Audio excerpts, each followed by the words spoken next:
দিকে তীব্র গরম, অন্যদিকে পহেলা বৈশাখের আমেজ। তাপদাহ ক্লান্তি সব পেছনে ফেলে উৎসবমুখর পরিবেশে পালিত হচ্ছে বাংলা বছরের প্রথম দিনটি।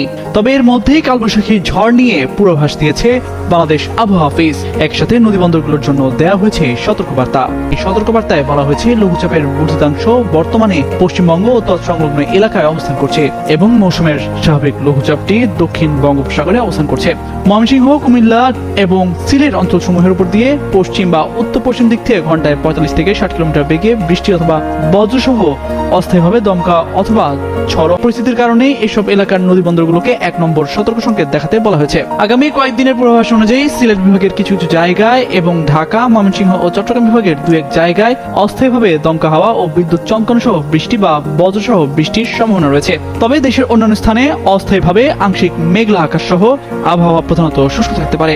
একদিকে বৃষ্টির পূর্বাভাস থাকলেও দেশের অন্য প্রান্তে মৃদু তাপপ্রবাহ বয়ে যাচ্ছে। বর্তমানে ফরিদপুর, রাজশাহী, পাবনা ও সিরাজগঞ্জ জেলা সহ পুরো খুলনা বিভাগের উপর দিয়ে মৃদু তাপপ্রবাহ বয়ে যাচ্ছে এবং এটি আরও কিছু সময় অব্যাহত থাকতে পারে।